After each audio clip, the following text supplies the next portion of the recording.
Yo everyone, thanks for joining me once again for Larry's full card betting guide. This weekend we have UFC 319, Plessis versus Chimaev to look forward to, and I'm keen to go through some of my own bets and ideas for betting opportunities for the card. And I'm not gonna lie to you guys, by the time you guys see my bets, I'm pretty sure you'll think I've gone full degen this weekend because of the amount of units I've wagered on them. I'll be going through absolutely everything in this betting guide, from who I pick to win each fight, my own strong favorites and solid underdogs, my favorite lock of the card and underdog lock of the card, and to finish off, I will walk you guys through all of my own personal bets, just so you can see what I've decided to do with all the research I've put into this card. Next fight night card, I'm hoping to start Fight Companions, guys, so make sure you have your notification bell on for my channel, and I'll probably stick to doing them for fight nights just for now, just because I do enjoy watching the pay-per-views with my friends and family quite a lot, but that may change in the future. As always, for these betting guides, timestamps are in the description and the comment section below if you guys want to skip to anything in particular. So without further ado, let's jump into the video. What you're looking at here are the lists of favorites and underdogs for the entire card. And like I always say, this is just to show you guys who I actually ended up picking to win on this card and how many of those picks were underdogs and favorites. If you haven't come here from my full card predictions and breakdown video for this card where I talk in detail about all my reasoning for all my fighter picks, please go and check that video out if you want some additional information on why I've made the picks that I've made. And if you have come from that video, like I always say, thanks for supporting the channel and watching both the videos, guys. It really does help a lot.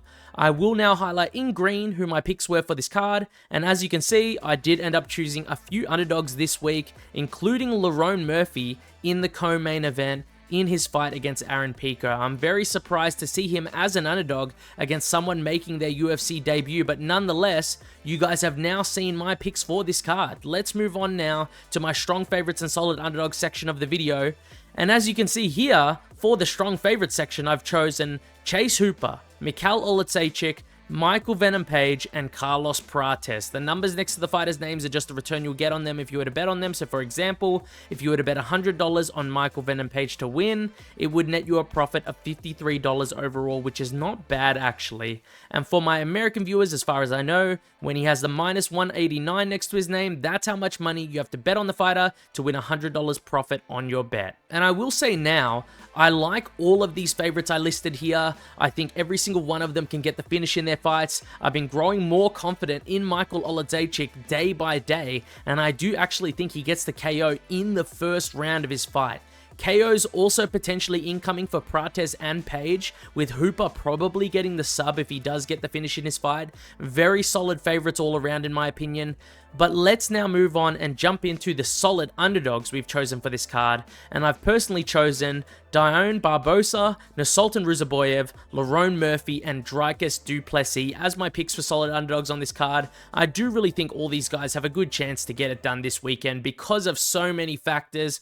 Dione Barbosa, even though she's taken this fight on short notice, I do just personally believe that she is the better fighter overall in this matchup. And if you push Karine Silva in a tough fight and take her into the second and third rounds, she tends to wilt in my opinion, and Barbosa I think can capitalize on that. Nursultan Ruziboyev feels to me like he should be the favorite in this matchup personally. I think he has a good showing in this fight and matches up well against Bryan Battle. Lerone Murphy has proven himself inside the UFC. He's undefeated and is still an underdog against a UFC debuter. Although this is a really good UFC debuter, it's still pretty crazy, and I think he's a really good underdog. And lastly, Dricus du Plessis is on the verge of becoming the middleweight GOAT, and he is the underdog going into this matchup, so I don't think you can underestimate this guy, so I do think he is a good underdog. If you do want to know more in general about all of these picks and all of my other fighter picks, like I've already said, go check out my full card predictions and breakdown of every single fight on the card. I'll put a link to it somewhere on the video, should be in the top right corner or in the description.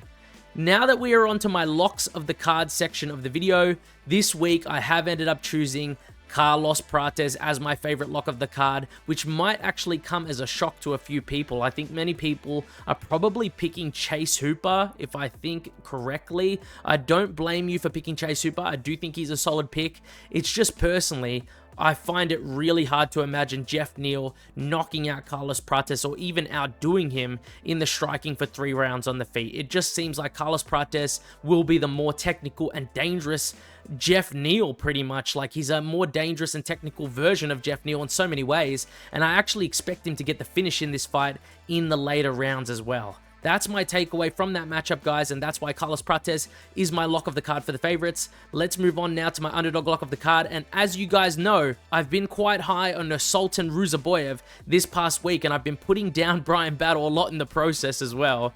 I just think Sultan Ruzaboyev is really big, he's rangy, he's got knockout power, and he's quite well-rounded, and Bryan Battle is moving up to middleweight as a welterweight and a relatively smaller dude in terms of his muscle mass, and he usually doesn't fight anyone that's clearly bigger than him or more physical than him. And when he did fight someone that was like that in Randy Brown, he arguably lost. In my opinion, he definitely lost, and I'll say it how it is, guys. So that's my reasoning for picking Sultan Ruzaboyev as my underdog lock of the card. I feel very good about it, in my opinion. Moving on now to the high risk, high reward section of the video, and this section is where I highlight one fighter on the card that I think has completely juiced odds relative to their chances of winning. It could be a fighter I haven't even necessarily picked to win in my predictions video, but it's someone that I think has a better chance to succeed than the odds makers do say. And the fighter I've chosen for this week is actually Alexander Hernandez, and this is partly the reason why I have been favoring Carlos Prates and even MVP over Chase Hooper as a confident pick for the card. Alexander Hernandez is hard to take down and hold down in general, and he's also relatively still quick, powerful, and technical on the feet, and I give the striking advantage to him in this matchup over Chase Hooper. There is a potential for him to make this fight hard for Hooper, so I have some bets here for those willing to get risky on the card. For a high-risk bet, I do start off with the moneyline bet on him. If he does manage to stuff the takedowns and have success on the feet, this bet seems actually pretty solid in my opinion. For a very high-risk bet though, I do have him winning by points, and this isn't too crazy to me, especially if you visualize Hernandez out-damaging Chase Hooper for 2 rounds in this fight on the feet. And Hernandez, on top of that, isn't very easy to finish either, so this fight could most likely go to decision. Now for the insane risk bet, I do have him by 1st or 2nd round KO, and this would just be crazy in my opinion, but he is quite powerful, and Chase might be being a little bit overestimated in the striking in this matchup, so he could potentially take advantage of those holes in the striking. For my safe-ish bet though, if you've been watching these videos for the past few weeks, you know what's coming. I do like the spread bets, plus 3.5 rounds, and honestly, I would have added this bet to the betting guide a good percentage of the time, but Bet365 literally didn't have it available just yet, at least at the time of recording this video, so I might chuck that bet on closer to this weekend when it does become available. That personally would be the bet I would go with out of all of these bets.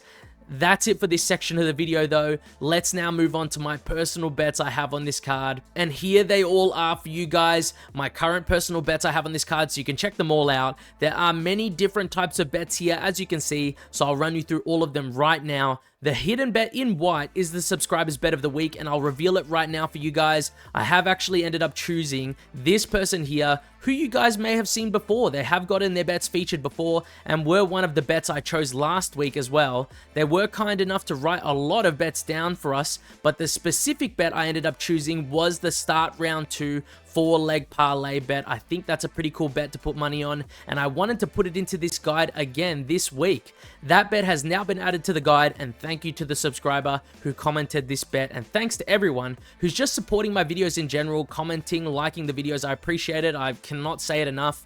If you guys want to be the subscribers bet of the week though for the next betting guide, please leave your comments in the comment section below of my next predictions and breakdown video for your chance to be featured in the next betting guide.